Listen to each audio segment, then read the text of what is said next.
Nah, transport membran itu ada dua jenis ya menurut makan energinya. Jadi yang pasif dan aktif. Kalau kata-katanya pasif itu berarti dia tidak butuh energi. Jadi seperti minggu lalu yang saya terangkan, energi itu dihasilkan dari pemecahan adenosin trifosfat ATP di dalam sel itu. Jadi kalau adenosin trifosfat, jadi adenosin itu gugus asam amino, kemudian tri itu 3, fosfat itu di ujungnya ada gugus fosfat. Kalau dipotong ya satu fosfat, gugus fosfat itu dia menjadi ADP, adenosin difosfat. Pas pemotongan fosfat itu dia memancarkan energi panas. Nah, yang transport membran pasif itu hanya menganut hukum fisika biasa saja. Apa saja transport pasif itu adalah difusi, yang difusi sendiri dibagi dua, difusi sederhana, simbol diffusion, dan difusi fasilitasi, sesuai dengan namanya, facilitated diffusion. Diffusion itu adalah difusi yang difasilitasi, jadi nanti ada suatu protein yang seperti kemarin di membran sel itu ada protein yang fungsinya sebagai pembawa. Jadi bahan itu baru bisa masuk ke dalam sel lewat membran sel kalau ada protein yang membawanya. Yang kedua adalah osmosis. Dan yang ketiga adalah filtrasi. Ini tanpa energi, hanya menganut hukum fisika, hukum gradien konsentrasi saja. Sedangkan yang aktif, kalau ada kata-kata aktif, nanti kalau ada soal di ujian kata-kata aktif, itu di pikiran kita yang pertama harus kita pikir proses ini itu membutuhkan energi, membutuhkan ATP. Nah, kalau dia membutuhkan energi, maka hukum fisika pada umumnya itu bisa dibalik-balik. Jadi, karena dia punya energi, tidak bisa sebalik-balik hukum fisika. Jadi di tubuh kita ada itu. Itu ada dua, paling tidak itu. Ada transport aktif dan transport aktif sekunder atau co-transport. Ya.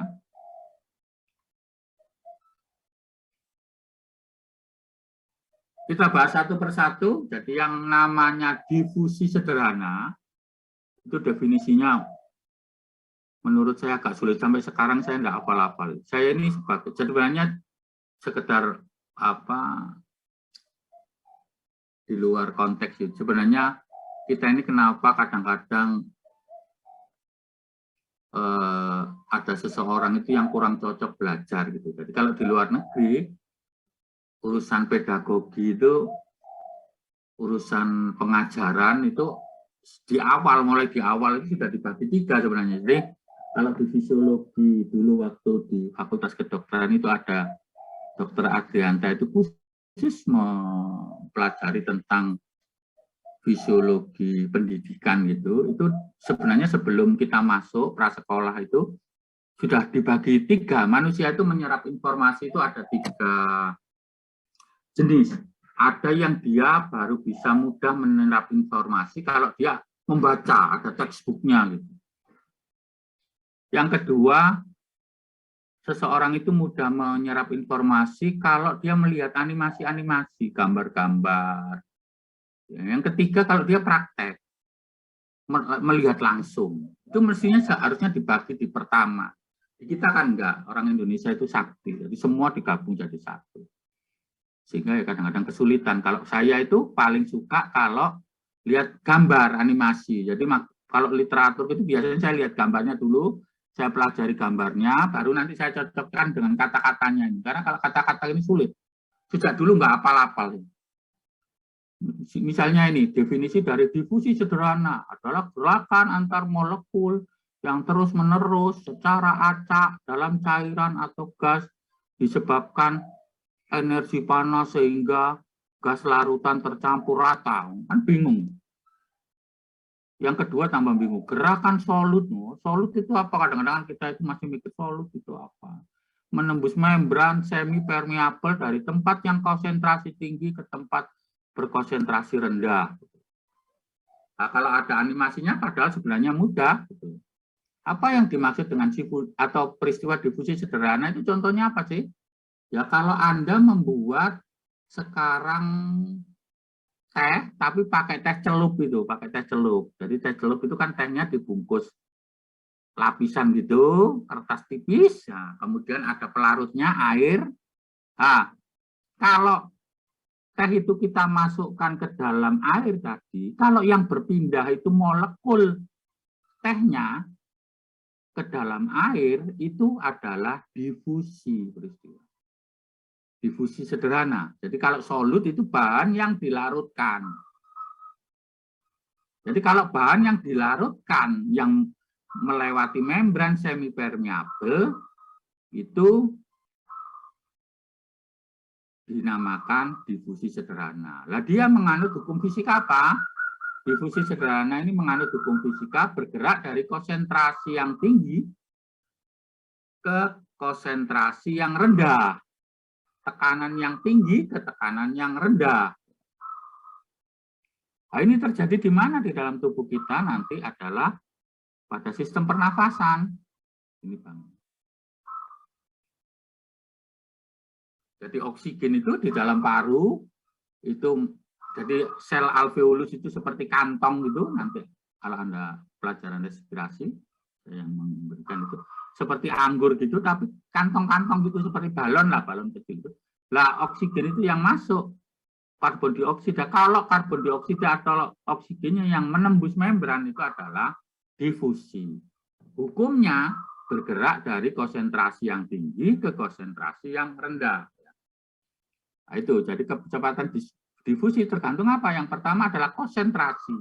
Tetapi harus diingat ya, bahan yang dilarutkan ini bergerak dari konsentrasi yang tinggi ke konsentrasi yang rendah, lebih rendah.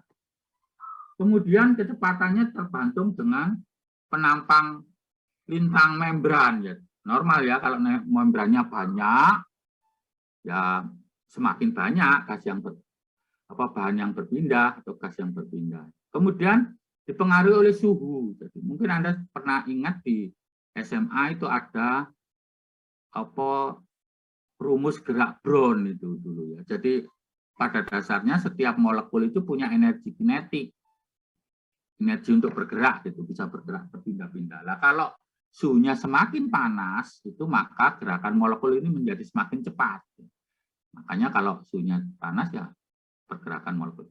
Kemudian berat molekul ya normal, kalau molekulnya lebih berat ya lebih lambat melewati membran sel. Kemudian jarak ya.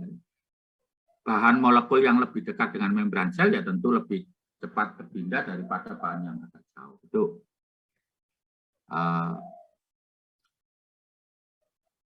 keadaan yang mempengaruhi kecepatan difusi.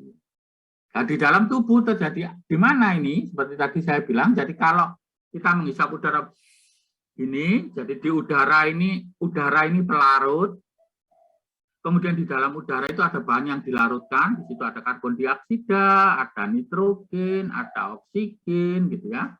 Kalau kita hirup gini, masuk ke dalam alveolus, di alveolus itu seperti kalau Anda bayangkan seperti balon gitu, ya, lapisan itu. Lah kalau karbon dioksida atau oksigennya yang menembus membran alveolus itu namanya difusi, difusi sederhana. Hukumnya apa? Bergerak dari konsentrasi yang tinggi ke konsentrasi yang rendah.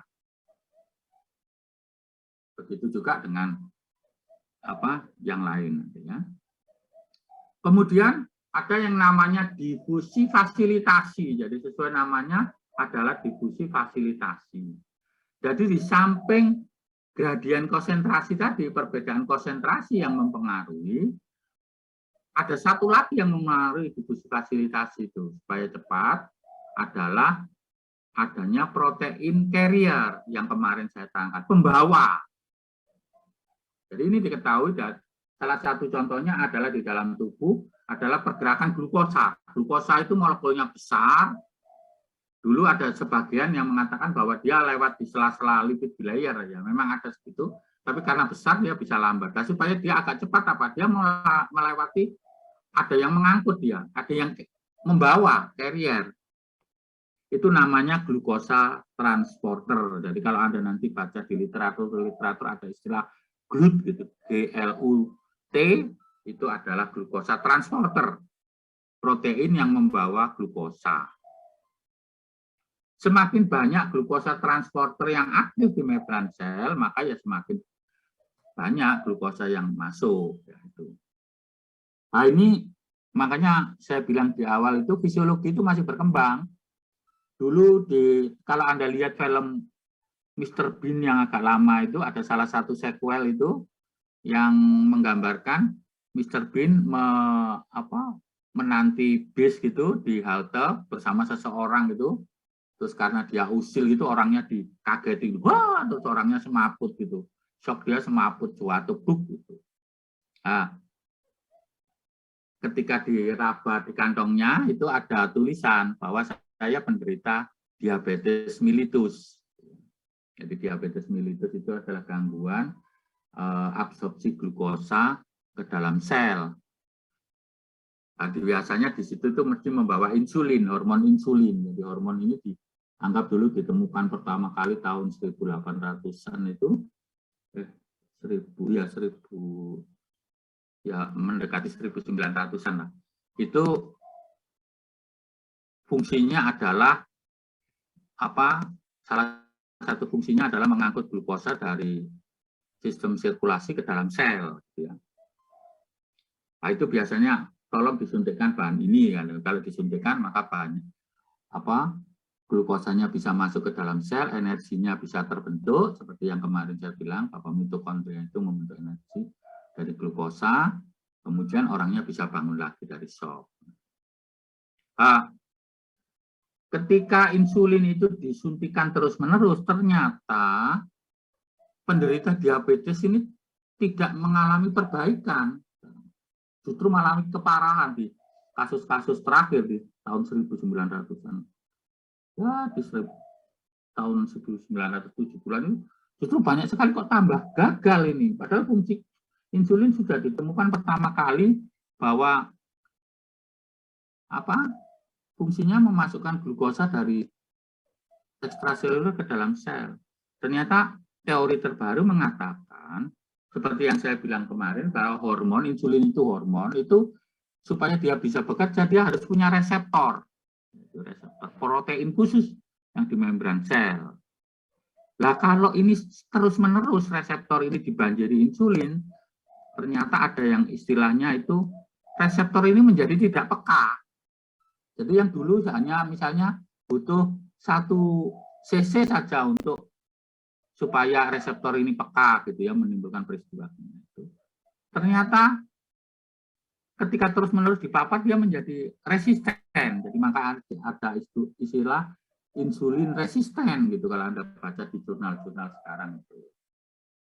Terus kemudian ditemukan lagi ternyata insulin ini tidak langsung, ikatan insulin dan reseptor ini tidak langsung menyebabkan glukosa masuk.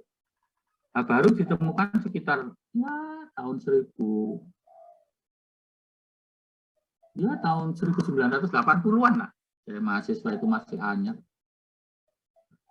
Disertasi tesis saya tentang itu bahwa ternyata ikatan antara insulin dan reseptornya ini akan menimbulkan peristiwa kimia di sitoplasma yang akan mengaktifkan glukosa transporter yang ada di sitoplasma itu untuk bergerak ke membran sel. Lah kalau reseptornya ini resisten ya glukosa transporternya enggak bergerak ke membran sel sehingga glukosa yang masuk enggak ke dalam sel enggak banyak juga. Makanya sekarang ada keilmuan baru untuk perbaikan atau pengobatan penderita diabetes itu harus puasa, diet restriksi gitu ya. Jadi makan sedikit, nanti 3 jam lagi makan lagi sedikit, itu ada diet restriksinya. Jadi tidak boleh makan terus-menerus. Karena ternyata puasa itu mampu dengan mekanisme yang lain, itu mampu menggerakkan glukosa transporter menjadi aktif di membran sel. Kemudian yang kedua penanganan diabetes itu sekarang adalah olahraga ringan gitu ya. Itu ternyata exercise yang teratur itu juga bisa menggerakkan glukosa transporter ke membran sel di luar jalur insulin. Jadi itu kemurahan Tuhan itu. Tuhan selalu menciptakan bahwa tidak ada sistem itu satu jalur, ketika gagal terus tidak bisa diganti. Tidak. Jadi kalau kita ini jatuh menderita sakit itu karena sistem, hampir semua sistem yang disiapkan oleh Yang Maha Kuasa itu gagal. Jadi itu glukosa.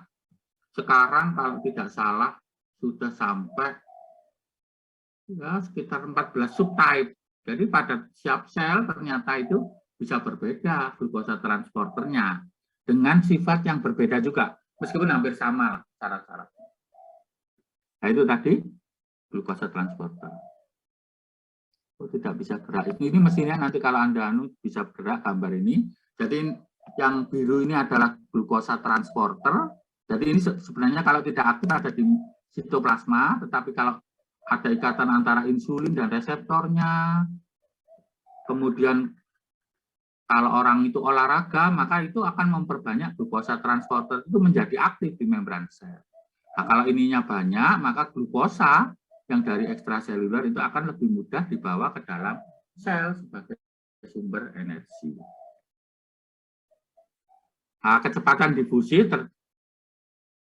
sekarang difusi fasilitasi ditambah karena kan protein carrier itu punya kapasitas ya, gampangnya kalau Anda bayangkan seperti truk gitu, truk atau pickup gitu, kan ada kemampuan dia membawa beban berapa. Jadi tergantung banyaknya carrier system dan berapa kapasitas maksimalnya dia membawa. Di samping syarat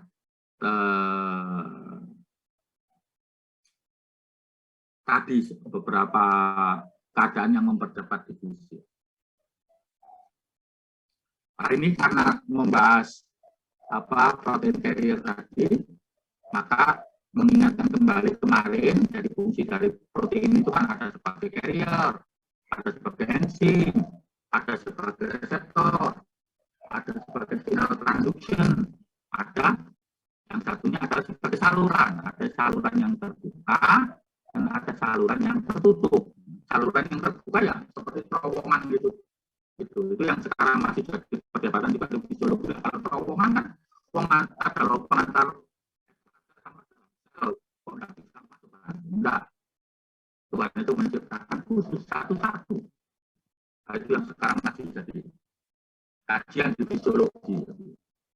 Tidak bisa apa, misalnya saluran terbuka itu untuk natrium terus dimasuki natrium molekulnya agak besar, muatannya positif.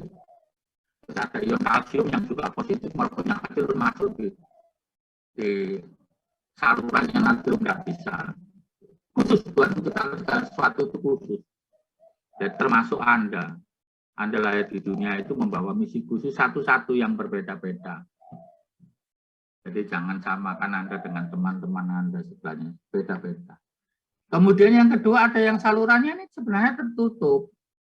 Baru bisa terbuka kalau dia yang pertama itu ada dipengaruhi oleh voltage, gate. Jadi dipengaruhi oleh voltase. Nanti seperti yang saya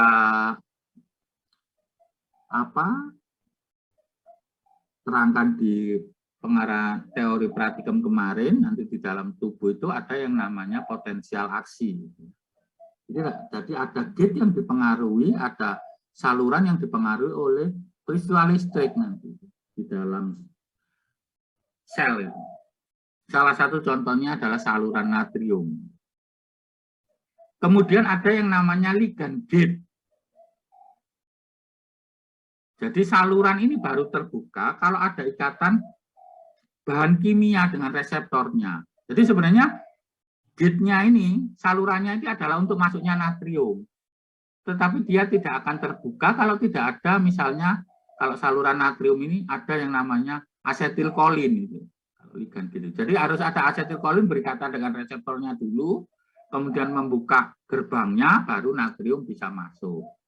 Itu bayangkan natrium aja di dalam sel yang cilik mentik itu ada dua jenis, voltage gate dan ligand gate. Jadi ini animasinya saya tidak bisa jalan nanti kalau ini ada di saya ini enggak. sudah ketinggalan zaman, ini berubah. Zaman sekarang itu Anda memasuki zaman teknologi data. Jadi saya ini sudah ketinggalan jauh. Sebentar lagi jadi manusia purba. Jadi ini namanya ligand gate. Sebenarnya ligand ini fungsinya adalah memasukkan natrium dari luar ke dalam sel. Tetapi saluran ini baru bisa terbuka kalau ada asetilkolin berikatan dengan reseptornya di sini. Nah, kalau ini bisa berikatan dengan reseptornya, baru gerbang ini terbuka, natrium bisa masuk. Ini namanya ligand gate. Jadi gate yang dipengaruhi oleh bahan kimia. Sedangkan yang listrik itu nanti ada ya seperti ini, tapi kalau ada peristiwa listrik meloncat di permukaan membran itu nanti kena gate ini baru dia terbuka. Itu voltage gate, meskipun sama yang masuk adalah natrium. Jadi Tuhan begitu prepare-nya. Jadi jangan, kalau Anda terkena penyakit itu jangan menganggap, enggak, berarti semua sistem pertahanan tubuh kita gagal. Ini bayangkan untuk natrium saja itu ada 2 di sel yang cilik mentik itu. 2 jenis loh. Nah, ini juga membahas tentang transport protein. Jadi protein itu nanti akan Anda dapatkan atau mungkin Anda sudah tahu, itu terdiri dari ratusan asam amino, dari ratusan atom karbon. Jadi molekul, kalau ada kata protein, molekulnya besar. Kalau besar, maka Tuhan menciptakan seperti kemarin, yaitu ada protein khusus, saluran khusus yang masuk. Kulit itu besar, molekul tidak bisa lewat sela-sela membran sel itu. Dia harus punya saluran khusus, enzim tripsin, enzim itu mesti protein besar. Tuhan menciptakan saluran protein itu masuk ke dalam sel, itu pakai saluran khusus yang kemarin pakai protein. Ada 3 jenis proses masuknya itu. Protein ke dalam dan keluar sel. Yang pertama adalah uniport, itu adalah ya satu toh, ada saluran masuk ya, bahan itu masuk lewat protein. Kemudian ada simport. Ini baru bisa masuk kalau ada bahan lain untuk masuk ke sana. Ada itu salah satunya misalnya glukosa di dalam saluran khusus. Jadi glukosa juga masuknya seperti kemarin banyak keluar disampaikan dengan glukosa transporter, nanti ada glukosa kotransport, jadi yang dipengaruhi oleh natrium. Itu ada salah satunya di usus. Jadi glukosa ini tidak bisa masuk mudah ke dalam sel epitel usus kecuali dia dibantu oleh natrium. Itu simport. Kemudian antiport. Kalau bahan ini masuk harus ada bahan yang keluar. Itu nanti ada pada pompa natrium kalium. Ini animasinya. Jadi yang uniport hanya 1 biasa, masuk biasa. Kalau yang simport seperti tadi, bahan ini baru bisa masuk kalau ada bantuan bahan yang lain. Simport istilahnya. Kalau antiport, bahan ini masuk, harus ada bahan yang keluar supaya dia bisa masuk. Antiport, jadi jenis transportnya untuk protein. Ya, tinggalkan dulu itu, difusi. Kemudian yang kedua, yang pasif, yang tanpa energi itu adalah transport membran yang namanya osmosis. Apa osmosis itu? Kalau definisinya, saya juga tidak hafal, tak bacanya. Proses gerak apa itu? Penuh air yang disebabkan perbedaan konsentrasi air. Bingung no ya. Sejak dulu saya bingung kalau baca definisi. Gerakan bersih air yang disebabkan perbedaan konsentrasi air. Atau definisi yang lain, gerakan molekul-molekul air dari ruangan yang berkonsentrasi rendah melewati membran semipermeabel ke dalam ruangan yang mempunyai konsentrasi lebih rendah. Bingung ya? Nah, kalau saya itu karena sering animasi, ya itu tadi, seperti tadi membuat teh celup. Pelarutnya air, jadi sekarang kuncinya osmosis itu pelarutnya harus air. Ya, air, molekul air. Kemudian kalau tehnya itu kita masukkan, kalau difusi tadi, kalau molekul tehnya yang berpindah, tetapi kalau osmosis ini adalah molekul airnya yang berpindah, masuk ke dalam kantong teh. Itu namanya osmosis. Rumusnya apa? dia bergerak kebalikannya dengan difusi, bergerak dari konsentrasi yang rendah ke konsentrasi yang lebih tinggi. Makanya pergerakan, harus Anda lihat, pergerakan molekul air, jadi air ya, molekul air. Dari konsentrasi yang rendah ke konsentrasi yang tinggi melewati membran semipermeabel. Nah, di dalam tubuh itu ada yang namanya tekanan, istilahnya tonisitas. Jadi kalau Anda baca minuman-minuman, sekarang ada istilah minuman isotonis. Itu artinya apa? Kalau isotonis itu artinya tekanan osmosis bahan itu, minuman itu, dibuat sama dengan tekanan osmosis plasma darah kita. Fungsinya apa? Kok begitu penting dia dibuat harus sama? Karena osmosis ini sangat berbahaya kalau bahan yang kita masukkan ke dalam tubuh itu konsentrasinya lebih tinggi atau tonisitasnya lebih tinggi atau tonisitasnya lebih rendah. Jadi osmosis itu harus sama supaya bahan itu bisa masuk ke dalam sel darah merah kita. Kenapa bisa begitu? Ya seperti tadi itu. Bahwa osmosis ini bergerak dari konsentrasi yang rendah ke konsentrasi yang tinggi. Jadi kalau ke dalam tubuh kita masukkan cairan yang hipertonis, yang tekanan osmosisnya lebih tinggi daripada tekanan osmosis plasma darah kita atau apa? Ya plasma darah. Itu maka kalau ini hipertonis bahannya, air yang ada di sel darah merah kita itu akan ditarik keluar oleh bahan ini. Sehingga selnya itu mengkerut, ya kalau terus mengkerut ya dia pecah, mati dia. Tidak lama. Peristiwa ini hanya sekitar 10 sampai 20 menit. Jadi hati-hati nanti kalau Anda di lapangan, hati-hati di klinik. Kalau bahannya hipotonis sebaliknya, kalau bahannya itu tekanan osmosisnya lebih rendah daripada tekanan osmosis plasma darah kita, maka air yang ada di bahan itu akan ditarik masuk ke dalam sel darah merah kita. Sehingga sel darah merah itu membengkak, ya kalau bengkak terus ya pecah ya, mati juga. Dan tidak lama, 20 menit. Jadi hati-hati nanti. Kalau ada bekerja di klinik gitu ya. Jadi kalau misalnya Anda, kalau cairan infus itu biasanya dibuat isotonis. Jadi misalnya cairan infus 0,9% NaCl, kemudian Ringer laktat, itu dibuat tekanan osmosisnya sama dengan tekanan osmosis di dalam tubuh, sehingga NaCl-nya bisa masuk mudah ke dalam sel, ke dalam tubuh kita, sehingga digunakan oleh tubuh kita, sehingga kita bisa recovery penuh. Jadi hati-hatilah. Ini saya mau ingatkan, kalau nanti Anda di klinik, misalnya di rumah sakit, Anda disuruh nunggu pasien anjing yang diinfus gitu, terus ada obat yang lain yang bersamaan itu di samping infus harus Anda berikan, misalnya dengan injeksi, hati-hati. Jangan berpikiran bahwa ini intramuskuler, jadi yang disuntikan lewat otot, padahal ini pasiennya anjing apa itu, pitbull sing kuwereng itu, sing hanya bisa kenal dengan pemiliknya saja. Ini kita suntik lewat intramuskuler, coba atek aku pitbull. Kan yang penting obat ini masuk ke dalam tubuh, terus Anda masukkan ke cairan infusnya, mati. Sebentar saja hewannya bisa mati kalau itu. Ya, itu hati-hati, itu makanya begini. Sehingga dulu ada guyonan ketika saya itu jaga terus karena ke susu gitu, jadi hati-hati nanti misalnya ke susu terus ada bahan itu yang sebenarnya obat Anda suntiknya harus intramuskuler, terus Anda masukkan ke infus itu, terus Anda tinggal gitu, ganti yang jaga ganti teman Anda yang lain, terus esoknya Anda jaga lagi, terus lu pitbull ini yang wis giras ngono kok mati ya.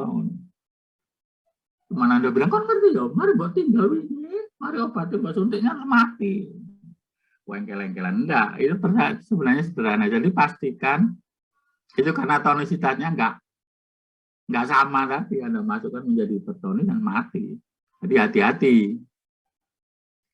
Cuma terus jangan terus Anda memakai itu, biasanya wong Jawa kan untuk mengedem-edem kalau kita salah itu apa itu salah obat itu malpraktek itu beralasan terus jadi takoi sing duwe itu dulu yang sing duwe itu kadang mengikuti Bu, ada 3 perkara di dunia ini yang tidak bisa ditolak.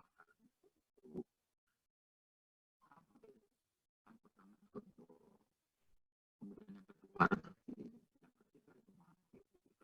itu yang ngatur enggak adalah malpraktek. Dan yang lebih parah jadi hati-hati yang sekarang mengobati pasien Anda itu karena ada hukumnya. Ada beberapa dokter hewan, sejawat dokter hewan itu yang sekarang malah dituntut oleh pemiliknya. Jadi pemilik hewan itu sekarang sudah pintar-pintar. Jadi hati-hati Anda.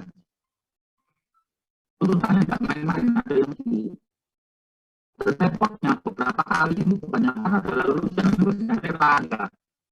Dulu yang di Jakarta itu dituntut apa ya? Itu tidak boleh praktek kayak menambah ini cuma anjingnya itu sebenarnya sakit nggak mau menerima pasien karena anjing itu sebenarnya saya nggak paham makanya umurnya seperti itu terus dia sudah tidak mau menerima tapi pemiliknya yang memaksa karena hewan ini sudah diinden orang anak anjing ternyata ditangani itu meninggal. Terus biasa kan pemilik itu mesti second opini kan, tanya ke dokter hewan lain. Obat ini salah ini obat ini dituntut. Jadi hati-hati. Pastikan Anda ini sederhana kelihatannya osmosis ini, tetapi kalau Anda salah fatal. 20 menit saja. Di manusia juga pernah kasus ini di Krian sana. Jadi kalau sekarang menjadi rumah sakit itu di bypass Krian itu rumah sakit apa? Saya dulu klinik kecil yang menunggu itu apa itu kena anak sekolah menengah kesehatan itu. Nah itu seperti itu memberikan sebenarnya obat ini harusnya diberikan, terus perawatnya lupa dan memberikan sudah pulang, dokternya mengingatkan pada perawat itu sebabnya obat itu pasien yang opname itu lali, maka dia perawatnya memberi perintah pada anak SMA itu sekolah menengah kesehatan itu obat ini karena pasien iki anak SMA akan nyuntik aja susah dimasukkan ke selang infus mati pasiennya. Jadi kasus itu sudah lama tapi itu jadi hati-hati dengan peristiwa osmosis. Hukumnya osmosis hukum osmosis itu adalah peristiwa pergerakan molekul air. Plus pergerakannya dari tekanan yang rendah ke tekanan yang tinggi. Ini juga kenapa kalau Anda lihat nelayan itu kalau melaut tidak pernah dia selalu membawa air tawar. Kalau air tawarnya habis dia selalu mencari air tawar. Tidak pernah tuh dia terus minum air laut gitu. Karena air laut itu hipertonis lebih tekanan osmosisnya lebih tinggi daripada plasma darah kita, maka ketika dia minum air laut, ya maka semakin haus ya, karena dan akan menimbulkan kematian karena air di dalam sel darah merah kita akan ditarik karena air laut itu kan asin, makanya dia harus pakai air tawar. Nah, kemudian yang lainnya itu adalah filtrasi. Ya. Filtrasi itu apa? Itu adalah gerakan solut dan solvent menembus membran semi permeable dari tempat yang berkonsentrasi tinggi ke tempat berkonsentrasi rendah. Kemudian ada definisi lain, disebabkan oleh tekanan hidrostatik yang mendorong solut dan solvent keluar membran. Jadi filtrasi itu adalah gerakan bahan yang dilarutkan dan bahan pelarut menembus membran semi permeable dengan bantuan tekanan hidrostatik air bergerak dari konsentrasi yang tinggi ke konsentrasi yang rendah. Jadi agak sulit ini membayangkan. Tapi kalau Anda membayangkan adalah kalau Anda membuat teh, tapi yang zaman dulu itu teh tubruk itu ya. Jadi Anda pakai saringan teh itu, jadi Anda campur bahan pelarut dan bahan yang dilarutkan tehnya sama airnya Anda campur, kemudian Anda saring. Kalau molekul air dan molekul tehnya itu lebih kecil, diameternya dari pori-pori saringan itu, maka ya dia bisa melewati itu. Tentunya dengan bantuan tekanan hidrostatik. Jadi tekanan air. Jadi semakin keras dia ya semakin, kalau itu keran itu di pangkalnya itu akan semakin banyak bahan yang keluar. Nah, di tubuh kita terjadi di mana proses filtrasi? Itu adalah di kapiler dan glomerulus ginjal. Jadi kalau nanti Anda ditanya, jadi ini seringkali salah kita dulu. Gugus fungsional terkecil daripada sistem sirkulasi itu apa? Atau gugus fungsional sistem sirkulasi itu berada di mana? Di pembuluh mana? Itu adalah pembuluh kapiler. Seringkali orang atau mahasiswa itu salah jawabnya mesti jantung, karena jantung itu memompa. Enggak, jantung itu hanya memompa toh. Terus semuanya itu seperti pipa plastik, aorta, arteri, arteriol itu seperti pipa plastik.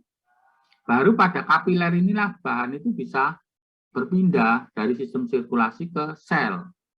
Kenapa begitu? Karena kapiler ini tersusun oleh satu lapis sel endotel, satu sel saja, sehingga ada sela-selanya dia di antara sel endotel. Begitu juga di glomerulus ginjal. Jadi kalau Anda belajar yang IPA SMA itu, jadi kan ada gugus fungsional terkecil dari ginjal itu adalah nefron. Nefron ya, bukan neuron. Kalau neuron itu sel saraf, nefron sel fungsional, gugus fungsional terkecil dari ginjal. Itu ada glomerulus. Glomerulus itu apa? Glomus itu adalah gumpalan dari pembuluh darah kapiler sebenarnya. Jadi, tapi bentuknya gumpalan gitu banyak. Dan kemudian ada kapsula Bowman, mangkokan gitu. Nah, bahan itu bisa lewat di sana karena glomerulus itu terdiri dari kapiler. Nah, jadi bahan-bahan asal diameternya lebih kecil daripada, jadi bahan perlarut dan bahan yang dilarutkan, air dan bahan-bahan yang berlarut itu bisa melewati glomerulus dan kapiler asal diameternya lebih kecil daripada pori-pori kapiler tersebut. Jadi itu loh, di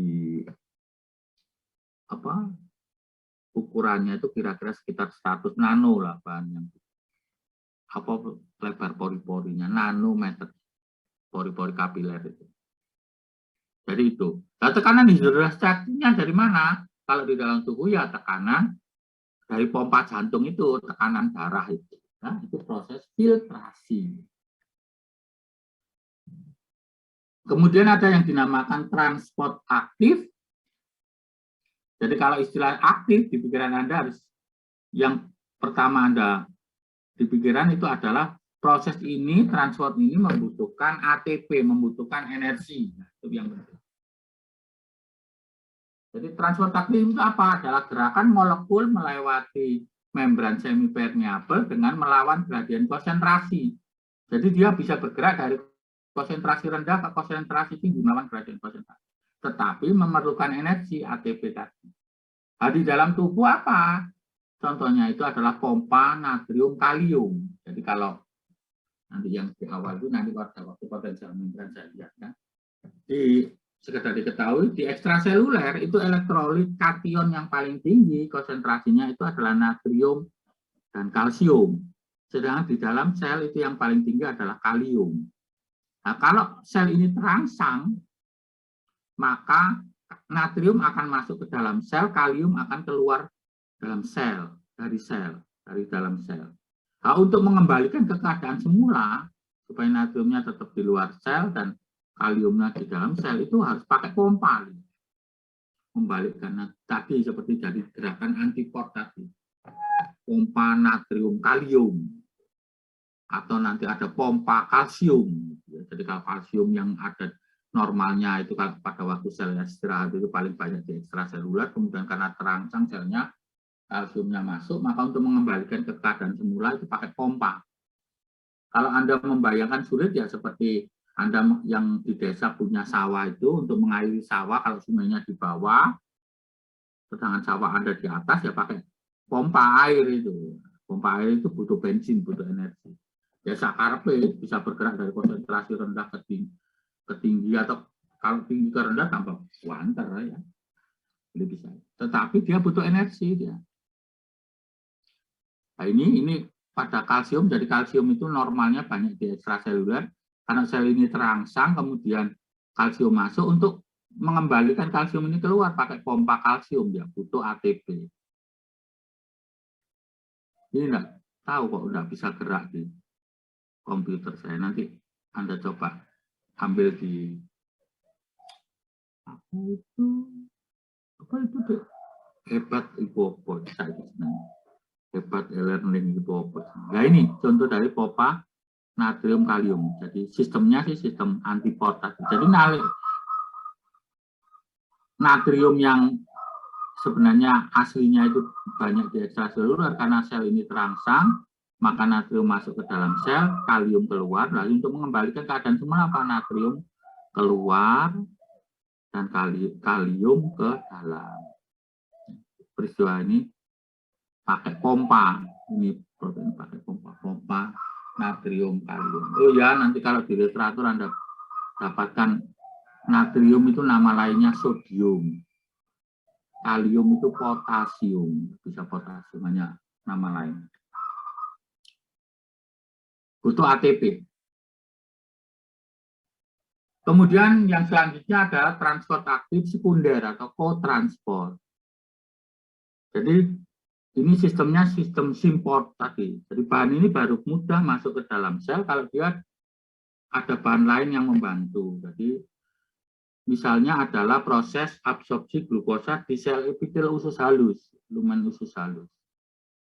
Itu glukosa baru bisa mudah masuk kalau dibantu dengan natrium. Inilah yang menyebabkan kalau kita itu menderita diare, kemudian tidak punya oralit yang jadi itu, kita dianjurkan membuat oralit sendiri, bisa mudah. Caranya apa?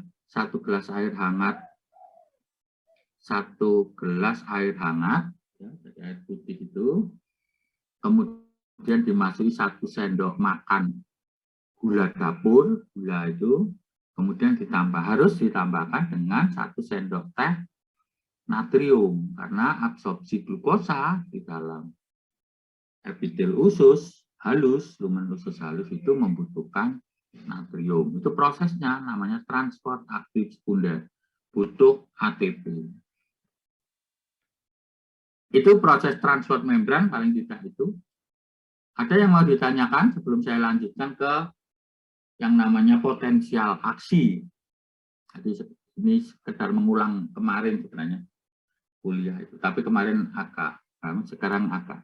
Ini agak sulit dimengerti, jadi saya baru benar mengerti itu ketika setelah S2. Jadi kalau Anda nanti masih bingung-bingung ya enggak usah terus nangis-nangis, bawa sarung terus gondal gandul ngomongin wit klopo ngono, enggak. Fisiologi itu memang sulit, harus disadari, hukumnya hukum besi, harus hafal betul. Apalagi kalau pakai pengertian. Dan ini termasuk materi yang sulit.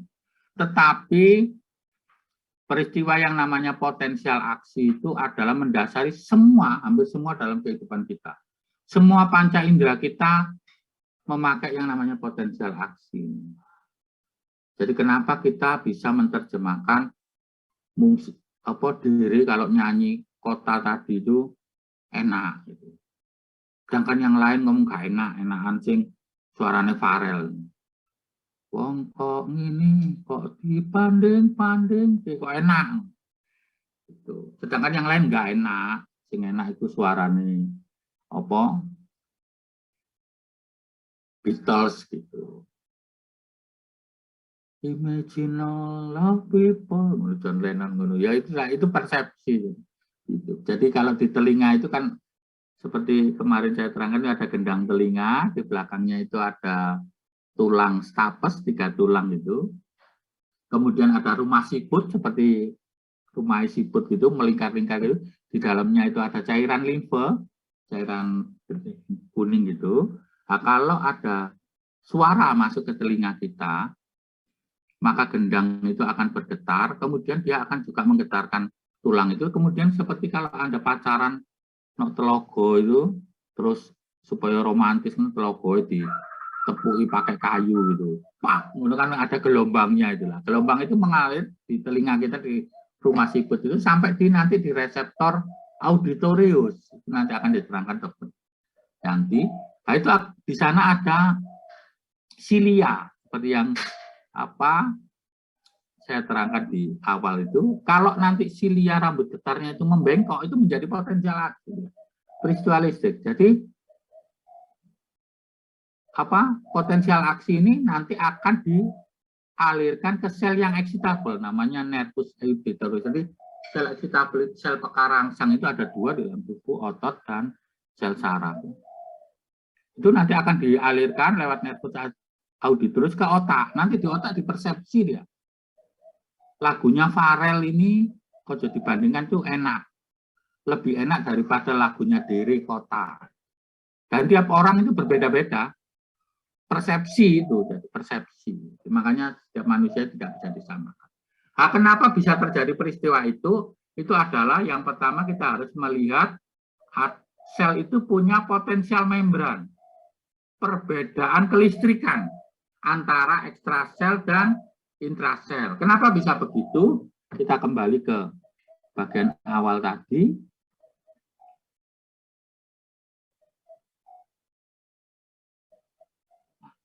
Ternyata ini dia cairan tubuh, jadi padat makhluk hidup itu kalau sudah dewasa paling banyak kandungan airnya, jadi 60%.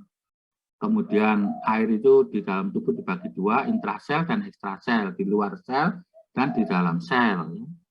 Kalau di luar sel itu dibagi lagi menjadi cairan di dalam vaskuler, cairan intravaskuler di dalam sistem sirkulasi 5%, dan cairan intersisil antar sel 15%. Jadi kalau nanti Anda ditanya di klinik disuruh mengambil darah, itu hati-hati. Jadi kalau hewannya 1 kilo, itu berarti darahnya itu maksimal hanya 50 cc, 50 mililiter. Nah, kalau 50 mililiter itu maksimal Anda boleh mengambil darah itu 20%-nya dari 50 mililiter.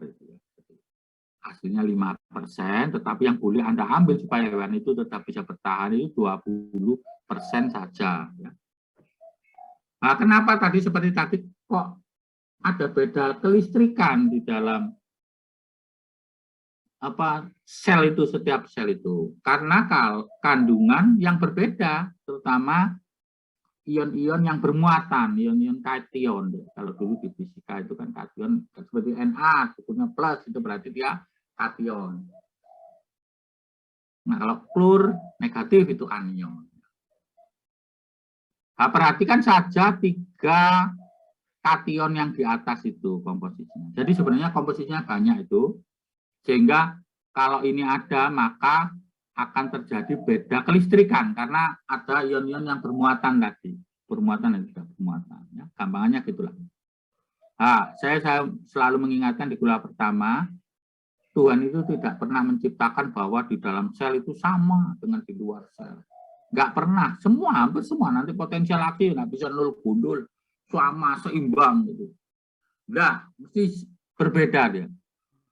Seperti ini, cairan ekstraseluler dan intraseluler kandungannya berbeda konsentrasinya.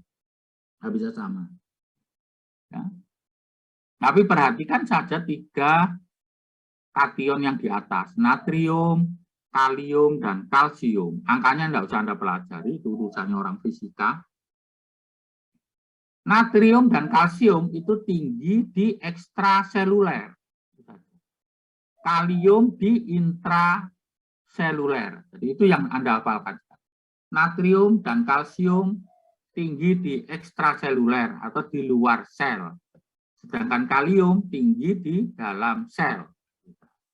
Kemudian kenapa beda kelistrikan? Ya karena ini kandungan ini berbeda. Sehingga setiap sel kalau nanti diukur dengan alat yang namanya, kalau Anda yang laki-laki itu seperti, kalau yang suka elektro itu ada voltmeter, sama untuk mengukurnya volt. Microvolt itu alat ini, itu nanti mesti berbeda itu. Itu namanya potensial membran. Kalau dirunut ke belakang lagi ya seperti kemarin, membran sel itu yang kepala itu adalah polar, bermuatan. Nah, ini jadi kalau kita ukur Jadi ini potensial membran tadi itu. Jadi perbedaan muatan potensial atau muatan kelistrikan antara ekstraseluler dibandingkan dengan atau intraseluler dibandingkan dengan ekstraseluler. Sama saja, kebalikannya sih. Itu namanya potensial membran. Kenapa bisa berbeda? Karena konsentrasinya, kandungannya berbeda antara terutama kation dan anionnya berbeda antara ekstraseluler dan intraseluler. Nah, ini cara ngukurnya. Jadi kalau salah satu elektrode pada voltmeter lah gampangannya gambar ini mikrovolt itu dimasukkan ke dalam sel dan yang satunya di luar sel itu masih pasti ada perbedaan potensial membran seperti ini. 70 mikrovolt itu pada sel saraf. Voltase itu positif, beda potensial itu mestinya positif angkanya. Jadi kalau Anda ditanya di rumah, berapa voltase listrik di rumah ini? 110, 220, positif. Nah, kenapa di sini kok ada tanda negatif? Itu untuk mempermudah bagi ahli fisiologi perjanjian saja untuk mempermudah bahwa di dalam sel itu lebih negatif daripada di luar sel. Jadi perjanjian saja. Agak sulit ini mengapa. Nanti kalau harus dipelajari berulang-ulang, dosennya itu belajar agak sulit. Nggak usah nangis-nangis. Tapi ini penting dalam kehidupan kita. Nanti saya terangkan. Ya, angkanya mestinya positif. Bedanya itu 70 mikrovolt.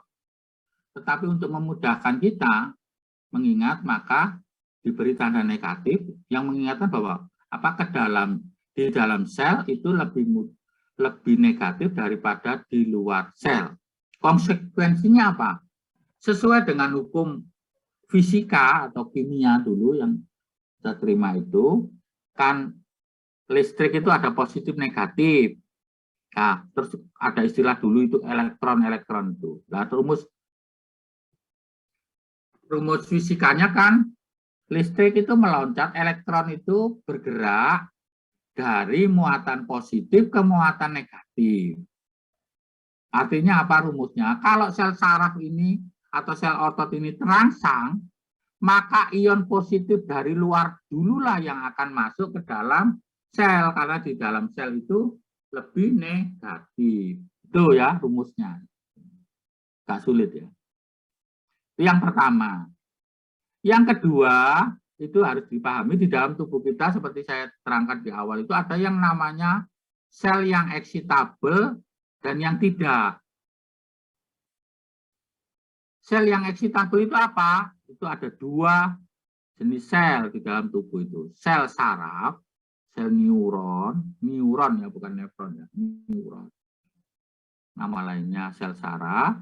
Yang kedua adalah sel otot. Semua otot rangka, otot jantung, dan otot polos usus atau otot polos yang lain. Itu excitable. Artinya apa? Kalau nanti sel ini terangsang dan menjadi potensial aksi, menjadi suatu peristiwa listrik, yang namanya potensial aksi, maka satu sel yang terangsang ini bisa mengalirkan potensial aksinya atau memindahkan potensial aksinya, menjalarkan potensial aksinya ke sel-sel yang lain yang excitable. Inilah yang seperti saya terangkan di awal, kalau ujung jari kita ini tertusuk duri, yang kecil saja itu sebenarnya itu kan mekanis rangsangannya. Itu dirubah menjadi potensial aksi yang namanya listrik, dan kalau satu sel itu sudah terjadi potensial aksinya itu, maka dia dialirkan, dijalarkan ke teman-temannya yang semua excitable itu. Seluruh sel otot sak tubuh, seluruh sel saraf sak tubuh, sehingga ketika ujung jari kita itu tertusuk, maka seakan-akan seluruh tubuh itu sakit. Ya, jadi prinsip itu potensial aksi itu. Kalau di sel excitable dia dijalarkan. Tetapi kalau dia di sel yang tidak excitable, misalnya dia di sel ginjal, nefron gitu ya, atau sel alveolus tadi di paru-paru, kalau satu sel itu terangsang ya satu sel tok, sel yang lain tidak bisa terangsang kalau tidak dirangsang. Tidak bisa dijalarkan rangsangan. Ya, itu prinsipnya. Yang pertama. Nah, itu kalau selnya pas istirahat, itu namanya resting membran potensial. atau potensial membran istirahat. Itu diukur, tiap sel bisa diukur pada waktu istirahat itu. Seperti itu ada angka-angkanya. Sel taraf tadi 70 mikrovolt, beda potensialnya. Atau istilah potensial membrannya. Negatif digunakan untuk menerangkan bahwa di dalam sel lebih negatif daripada di luar sel. Otot polos usus 50 mikrovolt. Otot jantung 90 mikrovolt. Otot rangka atau skelet 90 mikrovolt. Ya. Tanda negatif digunakan untuk menerangkan bahwa di dalam sel lebih negatif daripada di luar sel.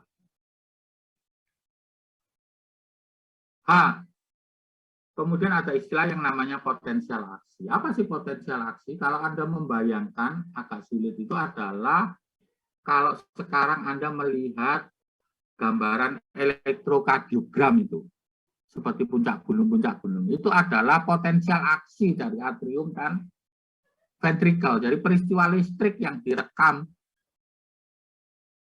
dari aliran listrik di atrium dan ventrikel jantung. Itu namanya potensial aksi. Gampangannya itu, yang bayangkannya seperti puncak gunung. Sehingga definisinya potensial aksi itu apa? Adalah gambaran stereotipe yang terdiri dari depolarisasi. Jadi polar itu kan kelistrikan. Ini agak sulit juga menerangkan nanti, tapi nanti kalau Anda kurang jelas. Namanya depolar, D itu berkurang, polar itu kelistrikan, dan padahal nanti tetapi jangan terpengaruh, gambarnya depolarisasi itu naik nanti itu. Jadi yang gampangannya yang naik, nanti kenapa kok depolar saya terangkan kalau Anda ingin lebih dalam. Tapi yang jelas gambarnya naik itu depolarisasi, kemudian gambarnya yang turun itu repolarisasi. Pada membran sel yang excitable, jika membran tersebut mendapat rangsangan yang intensitasnya sama atau lebih dari nilai ambang atau rangsangan ambang atau threshold. Jadi setiap sel itu punya nilai ambang, nilai threshold. Nah, kalau rangsangan itu pasti nilai ambang itu, ya dia nanti akan diteruskan menjadi gambaran potensial aksi yang sempurna seperti puncak gunung itu gampangannya. Tetapi kalau tidak, rangsangannya di bawah nilai ambang, maka ya lokal saja, kecil-kecil gitu ya, pada satu sel itu tidak bisa dijalarkan, tidak bisa dipindahkan listriknya itu ke teman-temannya yang excitable tadi. Nah, jenis rangsangannya apa? Rangsangannya bisa semua. Jadi rangsangan listrik, nanti yang akan Anda lakukan di praktikum itu rangsangan listrik dan rangsangan kimia. Jadi rangsangan kimia itu termasuk hormon. Kemudian rangsangan mekanis, rangsangan suhu, ya.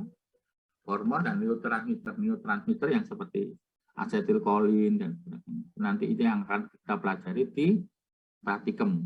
Jadi hati-hati, bahan yang sama itu bisa menimbulkan efek yang itu ya. Jadi mekanik pun bisa dirubah menjadi peristiwa listrik.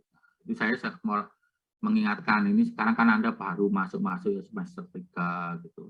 Mulai pacar-pacaran gitu. Jangan suka ngerangsang-rangsang. Kalau nanti terangsang timbul potensial aksi itu tidak bisa dihentikan. Nanti sifat potensial aksi itu harus tuntas. All or none, ya atau tidak. Harus selesai penuh. Sehingga kalau Anda terangsang itu angel menghentikannya. Dan ini nanti di praktikum jenis rangsangan tidak terlalu penting menurut saya. Nah, ini hukumnya pada hukum potensial aksi itu ada istilah all or none hukumnya itu. All atau all or nothing. Ya atau tidak. Rangsangan itu mencapai nilai ambang atau tidak. Kalau tidak ya tidak diteruskan menjadi potensial aksi sempurna. Kalau atau potensial lokal saja, tetapi kalau mencapai nilai ambang atau lebih, maka dia akan dilakukan menjadi potensial aksi yang sempurna. Nah, seperti tadi saya bilang, kalau dia terangsang sel itu, maka natrium dari luar dulu lah. Sebenarnya semua ion positif masuk. Tetapi kenapa yang dianggap berpengaruh itu natrium atau kalsium? Karena tadi, saya suruh menghafalkan di awal tadi, ekstraseluler itu yang tertinggi kationnya itu adalah natrium atau kalsium. Nah, kalau dia masuk biasanya gerudukan gitu, di dalam itu menjadi lebih positif, kelewatan, nggak bisa nol gundul gitu, sama itu seimbang nggak bisa. Itu maka kalium yang dari dalam nanti kalau sudah lebih positif akan keluar. Jadi kalau yang natrium masuk itu adalah depolarisasi, atau yang keluar itu namanya repolarisasi. Gampangannya gitu. Nanti kenapa gampangnya naik nanti saya jelaskan. Nah, ini gambaran potensial aksi. Jadi ini gambarnya seperti puncak gunung ini, potensial aksi atau pasca atau paku lancip itu. Dia punya, setiap sel itu punya threshold, punya nilai ambang.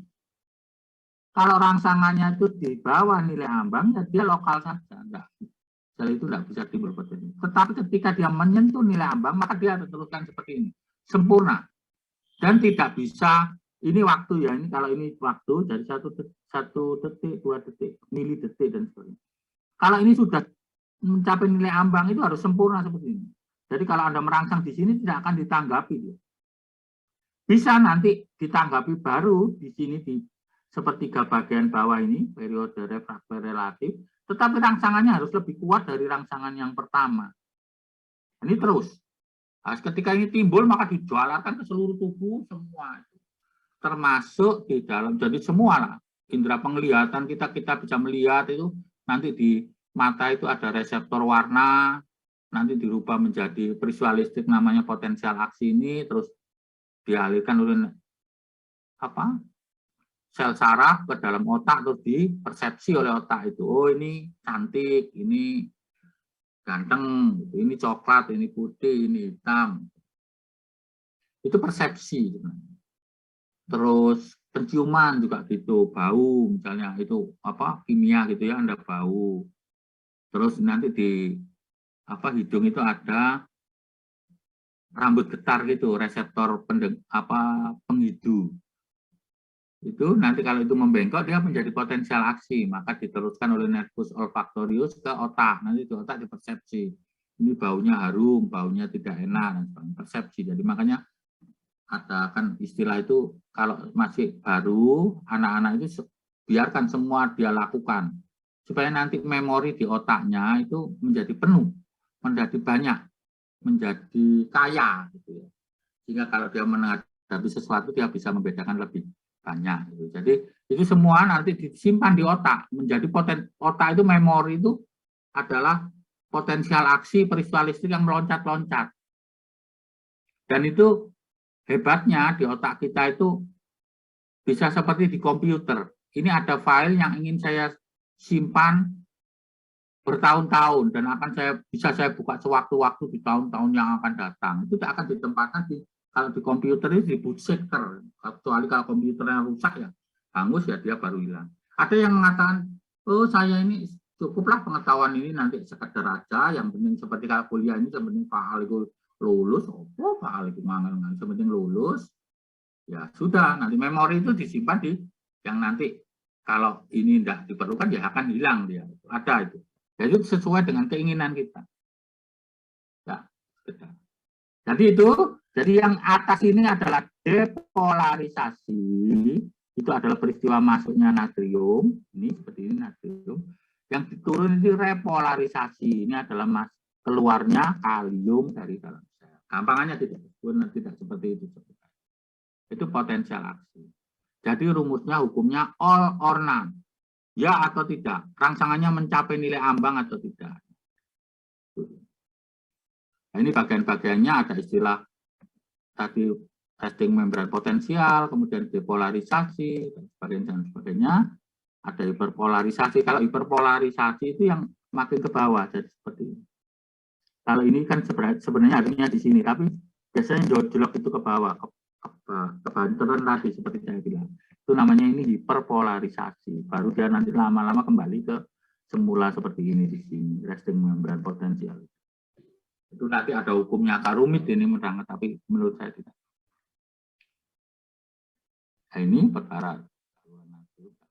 Nah, seperti tadi, kalau sudah timbul potensial aksi itu, maka dia tidak bisa dirangsang di apapun, kecuali di periode refraktor yang relatif. Tapi ada syaratnya. Syaratnya rangsangan itu harus lebih besar daripada rangsangan yang pertama. Baru timbul potensial aksi baru di periode. Dari periode refraktor relatif itu ada beberapa literatur menyebutkan sepertiga bagian bawah dari sini. Kalau Anda merangsangnya mulai di sini, itu bisa akan timbul potensial aksi ya baru seperti ini. Tetapi dengan rangsangan yang jauh lebih besar dari rangsangan yang pertama ini. Baru muncul lagi. Ini yang nanti kenapa diperiksa. Hukumnya all or none. Kalau refraktor absolut itu ada di sebelah sini. Jadi mulai ini ke sini, ini adalah refraktor absolut. Jadi kalau sudah di sini, nggak bisa. Ini waktu ya, ini kan waktu, rentang waktu. Nggak bisa Anda merangsang di sini, berapapun besarnya, nggak akan muncul potensial aksi baru. Baru nanti di sini kalau rangsangannya lebih besar dari rangsangan. Hukumnya all or none. Ini jadi after berpolarisasi nanti Anda. Nah, di dalam tubuh itu ada dua jenis tipe potensial aksi. Yang pertama tadi spike potensial aksi, jadi yang seperti pasak gambarnya itu. Kemudian ada yang potensial aksi dengan plato. Ini ada di otot jantung dan otot polos visceral nanti. Otot polos usus, otot polos kedua.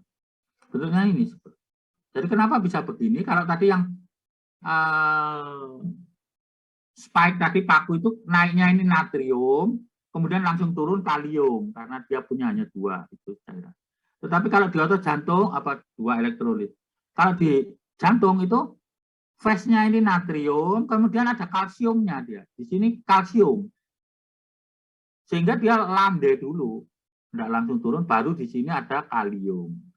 Karena di jantung punya channel natrium yang cepat dan kalsium yang lambat. Ini nanti menguntungkan kenapa secara fisiologi nanti akan Anda lakukan di praktikum. Jantung ini tidak bisa seperti otot skelet, otot rangka. Kalau otot rangka itu dirangsang terus-menerus, bisa kram dia, bisa tetani, bisa kejang. Tetapi kalau otot jantung mestinya nggak bisa kejang karena dia punya sifat ini. Nah ini kan dirangsang, kontraksi ototnya baru bersamaan gini. Tadi kan saya bilang potensial ini kalau sudah terjadi tidak bisa dirangsang di sini pun kan nggak bisa. Nah ini kontraksi ototnya di sini. Jadi ini selesai, kontraksi otot selesai. Jadi nanti di otot jantung itu nggak bisa tetanim. Tapi kalau di otot skelet bisa nanti karena nanti ada di praktikum saja. Dari sini Anda tambah begini. Nah ini potensial aksi itu ada dua jenis, pasak dan potensial aksi dengan plato. Jadi potensial aksi pasak itu ada di mana? Ada di sel saraf, otot rangka, dan sebenarnya itu ada otot polos ya. Itu pasak itu ada. Kemudian yang plato ada di mana? Otot jantung dan otot polos juga, otot polos visceral. Otot polos itu gampang menengeri, otot polos itu dua-duanya. Terus yang spike itu ada saraf dan otot rangka. Potensial aksi plato itu di otot jantung. Ini gambarnya kenapa otot jantung itu bisa plato. Jadi di sini dia adalah natrium yang cepat terbuka, kemudian kalsium masuk juga karena dia positif, maka dia memanjang gitu. Satu, kemudian baru di sini kalium yang di dalam sel keluar, depolarisasi. Depolarisasi, nanti kenapa ini depolar agak sulit. Kapan-kapan aja saya bilang, sekarang sih agak sulit. Sebenarnya depolar kan D berkurang, polar itu kelistrikan. Jadi sebenarnya kan listriknya seperti tadi tanda negatif ini kan tanda tidak sebenarnya. Jadi kalau ini di sini kan mestinya ini 90 mikrovolt beda potensialnya. Kalau dia dirangsang tadi karena ion ini sekedar pengetahuan ya. Jadi yang nggak mengerti nggak usah nangis-nangis karena ini agak sulit. Kalau tadi karena ion natriumnya masuk, kalsiumnya masuk, maka dia kelistrikannya menjadi berkurang, itu menjadi angkanya 20 itu, makanya namanya depolarisasi. Sehingga kelewatan dia, seperti saya bilang tadi, tidak bisa di 0 di sini berhenti, tidak. Kelewatan dia, di dalam menjadi 20 positif, maka baru kalium keluar. Ya, sudah itu.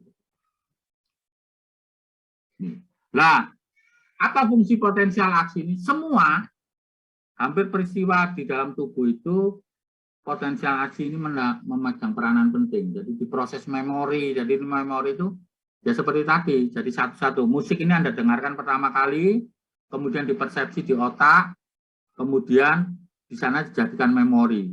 Itu namanya reverberating. Memori itu potensial aksi yang berputar-putar terus.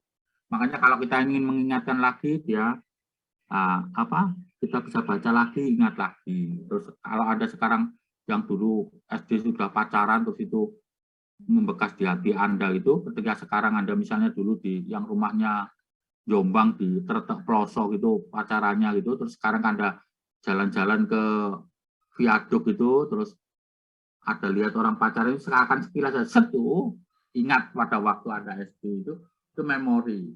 Nah itu sesuai dengan kehendak kita. Kita bisa simpan.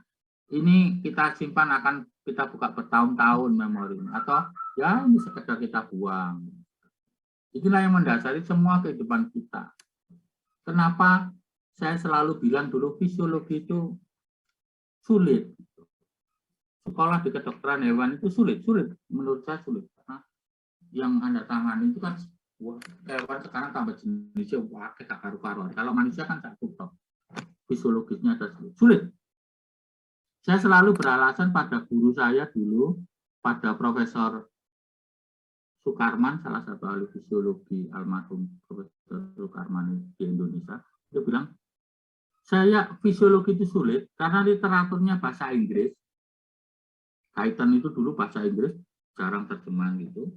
Tulisannya kecil-kecil, dan saya tidak bisa beli buku aslinya, saya fotokopi, fotokopinya hitam putih, fotokopi yang murah, kalau murah itu literatur buku saya jatuh dua gitu, hurufnya hilang semua. Saya cari-cari nggak ada karena fotokopinya pakai tinta yang jelek gitu. Saya selalu beralasan dengan Profesor Sukarman, fisiologi itu sulit, Prof, karena literaturnya banyak tulisannya. Saya kan tadi bilang banyak gambar-gambar itu paling mudah. Bahasa Inggris, dosennya nggak enak. Dosennya tidak enak.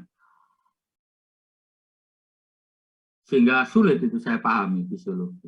Ternyata enggak. Sulit atau tidak itu dasar utamanya adalah niat. Sekarang saya tanya ini, berapa ini? Sekitar 30 orang, Pak. Ketika Anda kuliah tadi, ada salah satu dari Anda, salah satu yang ketika membuka Zoom ini, terus ketika bangun tidur membuka Zoom itu dengan senang hati, itu terus saya hari ini ingin belajar fisiologi, mengetahui tentang mekanisme transport membran. Ada salah satu dari Anda yang belajar tadi mulai membuka Zoom itu? Ada? Saya yakin nggak ada satupun. Anda membuka Zoom itu kuliah itu karena terpaksa. Nggak membuka Zoom, aku ke absen, seneni dosen. Apa? Itu yang menyebabkan fisiologi menjadi sulit. Kenapa sulit? Karena niat kita di awal itu sudah salah gitu. Saya dulu fisiologi itu angel kan anak ya itu mau itu lah tulungan dosen ini keren karena nggak niat saya belajar fisiologi. Kuliah itu nggak niat. Dulu ketika fisiologi ya seperti Anda sama dengan saya. Nggak terlalu penting fisiologi, yang penting lulus gitu loh. Jadi ketika saya membuka kuliah itu berangkat dari rumah itu yang penting lulus gitu loh. Nggak ngerti pokoknya caranya ya apa yang penting lulus gitu loh. Gak penting histologi, gak penting anatomi, gak penting fisiologi, sehingga gak masuk itu. Karena niat kita salah, nilai ambang threshold kita tadi merangsang potensial aksi yang masuk ke dalam memori kita itu adalah pada kalau saya dulu, yang penting lulus. Sehingga ketika ujian, karena merasa sulit semua apa?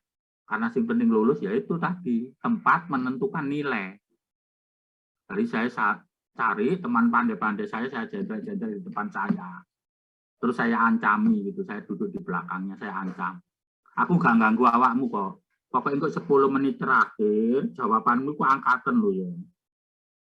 Angkatan. Gak, aku gak ngurusin. Angkatan doang. Kita tunggu nih ya, 10 menit terakhir. Ketika 10 menit terakhir, penjaga dosennya sebelah karena tahu saya gelisah gitu. Nggak diangkat oleh teman saya itu. Apa yang saya lakukan pada teman saya itu? Itu 10 menit yang diangkat. Marah kan teman saya, gak iso pun, tak angkat ono Pak iki aku dicoret atau tambah oleh ini. Apa yang saya lakukan? Teman saya jadi marah. Saya, oh ya gak apa-apa, saya gak mau angkat, jawabanmu gak apa-apa. Tapi hati-hati kok nek mulai kon. Tak kembosi sepeda motor tak gerak sih kon. Gak bisa mulai gitu. Karena niat saya ya penting lulus jadi apapun. Itu mendasari semua. Jadi makanya semua pelajaran sulit bagi saya. Karena niat saya dulu sulit. Ini menjadi, kenapa bisa begitu saya itu? Sekarang Anda yang suka baca novel, Anda lihat. Baca novel. Karena tadi kan alasan saya, literatur itu cilik-cilik, bahasa Inggris, wireng, fotokopian, gak bisa dibaca. Sehingga saya sulit menghafal paham. Enggak, Anda lihat sekarang novel. Yang siapa yang biasa baca novel? Saya dulu sering, saya dulu mulai kecil sering baca Enid Blyton itu, 5 sekawan itu. Sampai sekarang saya apa? Padahal nggak pernah beli, saya biasanya pinjam dari teman gitu yang agak kaya. Anda lihat novel itu halamannya masih banyak, ratusan. Tulisannya kecil-kecil. Kalau beli yang mahal kertasnya HVS yang putih, tapi kalau yang agak murah kertas yang coklat-coklat gitu. Hurufnya kecil-kecil, rengket satu alenia. Tidak ada gambarnya, dari halaman belakang sampai terakhir tidak ada gambarnya. Tapi pernah dalam hidup Anda membaca novel yang sama 2 kali. Kalau Anda baca 2 kali berarti Anda tambah senang, tambah wafal. Kenapa bisa begitu? Karena pada waktu ingin membaca novel itu kita niat. Kita ingin tahu ceritanya. Saya itu hafal ini Blyton berapa judul sampai sekarang bisa menggambarkan, sampai bisa membayangkan. Tom dan Bob itu punya adik namanya Anne. Anne itu rambutnya pirang, cantik, namanya perempuan banget. Terus kemudian punya saudara sepupu namanya Josh, itu wanita, tetapi seperti laki-laki potongannya. Punya anjing gembala Jerman namanya Timmy dia. Josh itu anaknya Profesor Kirin. Dia tinggal di Pulau Kirin. Di Pulau Kirin itu di seberangnya itu ada mercusuarnya yang dinyalakan dengan lampu minyak. Itu adalah punya Profesor Kirin. Siapa sampai sekarang? Bisa saya bayangkan. Dari rumahnya ke Pulau Kirin itu kalau mendayung sekitar 30 menit. Di Pulau Kirin di bawahnya ada terowongan-terowongan. Bisa bayangkan. Atau kalau sekarang Anda itu loh Lord of the Ring atau apa sih itu Harry Potter. Hafal kan Anda? Padahal kata-katanya kan sulit. Kenapa? Ketika kita membaca buku novel itu, kita senang. Meskipun bukunya tidak ada gambarnya sama sekali. Ingat itu di otak Anda simpan bertahun-tahun, termasuk saya. Saya hafal, Winnetou misalnya. Itu. Padahal itu kan Indian loh. Winnetou merangkak-rangkak membawa itu Old Shatterhand kan. Wah, hafal saya sampai.